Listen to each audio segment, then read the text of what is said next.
We were supposed to train today.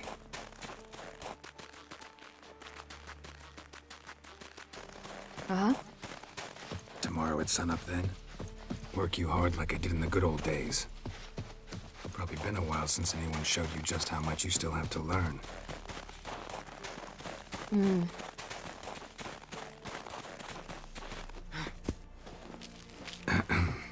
Almost there.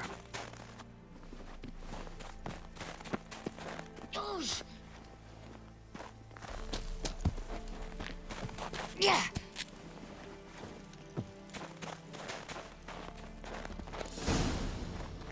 Careful now. This is no time for you to lecture me. Siri, wait. There's something in there. We really don't need to play hare and hounds. Siri.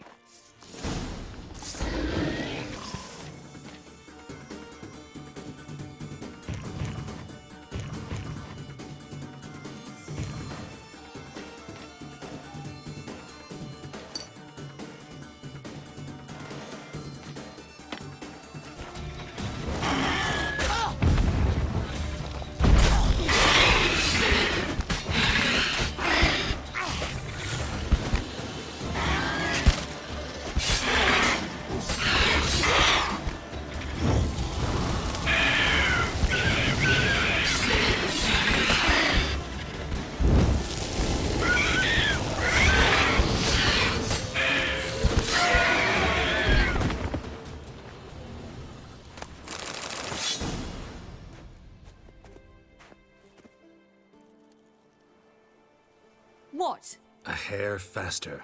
That's all it needed to be to rip your shoulder wide open. But it wasn't, and it didn't. We killed it. What is this about? You're angry, wanted to unload. But be that careless and next time. Don't you understand? There won't be a next time. Siri, what are you talking about? I'm sorry, it's not a good time. Want to head back?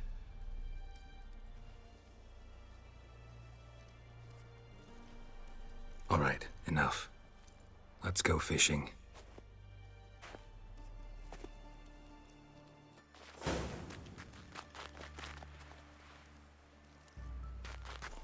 We bring Dandelion a nice fat perch, and he just might forget about the rabbit stew. Shame he didn't come along. He could use a version. Huh.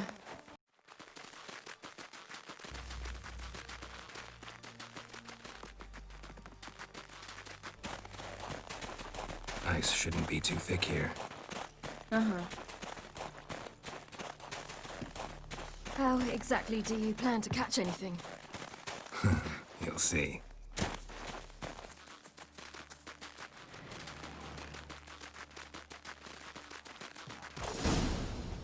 I'll be damned.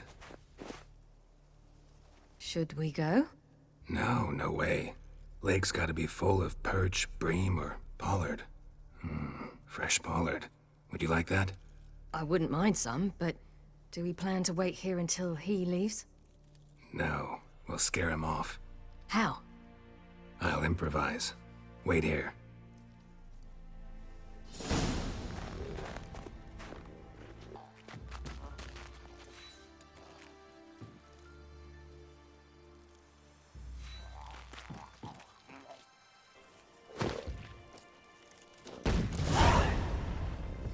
An old witch's trick for tough winters.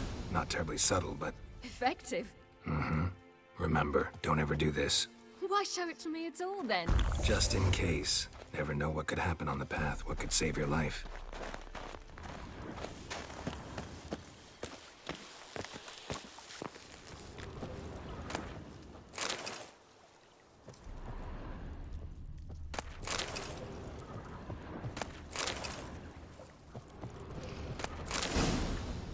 All right, let's go. Who taught you that? Vesemir. A long time ago. How long? Very. Back when I wanted to call myself Geralt Roger Eric Duot Pelagarcy. What? Tell you about it tonight. And about the time you broke your leg after wagering you jump off the roof of Kaer Morhen and land a horse's back? How do you even know about that? Eskel told me. But I want to hear you tell it. I'm certain you have a rational explanation.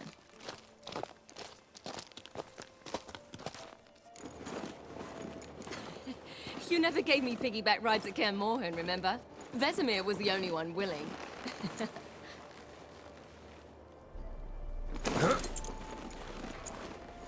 Had to wait till now to remind me? You've put on some weight since Kaer Morhen.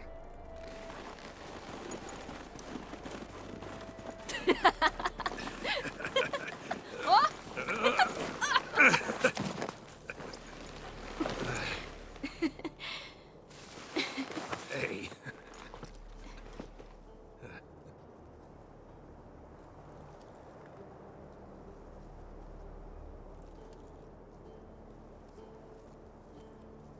Siri. We should get back.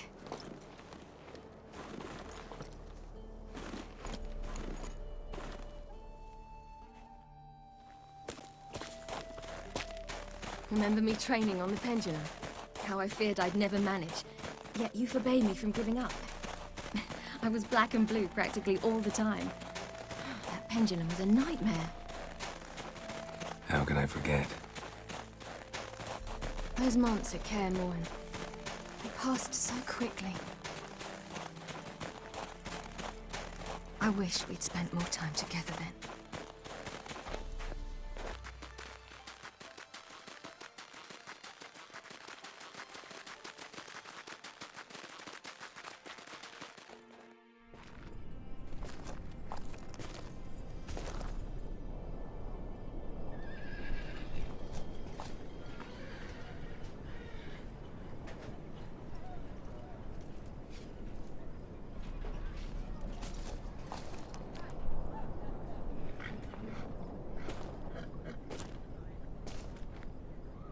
Almost managed to forget it was today. They're here for me, Geralt. I'm going to Nilfgaard, to Emir. I know you didn't expect this, but in Vizima, my father and I spoke for long. Argued, really, and parted. Then a messenger came with a letter. I didn't say anything at first because I wasn't sure, and then I realized I had to stop fleeing. I realized that if I wish to change anything, I cannot do so hunting monsters round forgotten villages. I must do so from there, from Nilfgaard.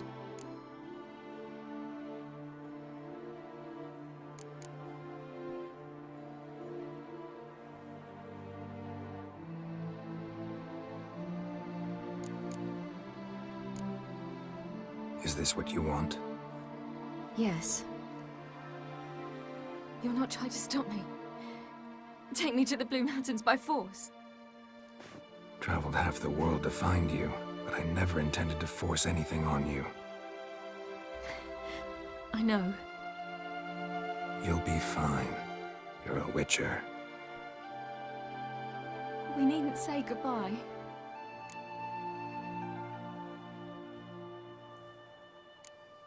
Of course we don't. I don't know when we'll see each other again. You know where to find me. You can't possibly stay at Kaer Morhen all the time. Makes no difference. You'll find me. True. Remember what I taught you. Never know, could be useful there too.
The Third Northern War ended.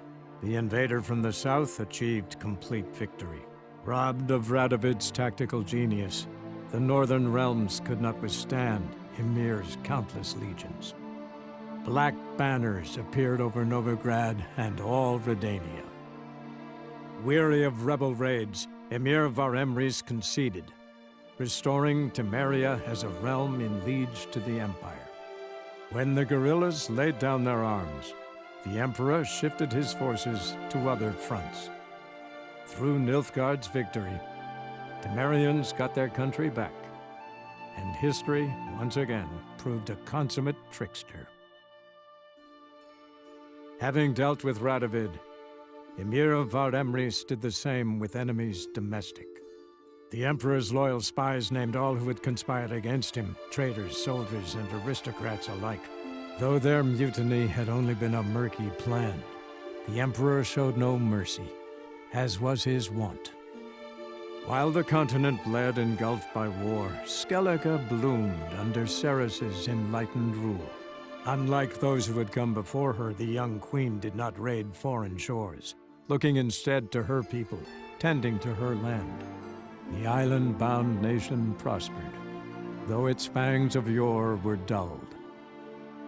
After years in exile, Ciri returned to Nilfgaard, her paternal home, where Emir prepared to name her his successor. The woman had the necessary qualities. From her father, she'd inherited an empress's political instincts. From Geralt, she had gained a sense of simple human decency. Few monarchs boast both traits, which is quite a shame. And what of Geralt, you might ask? Well, he continued on as before, living hand to mouth, job to job, on the road, ever coinless. We would meet at times over a glass of strong drink to talk about the old days and speculate what could have, would have, might have been.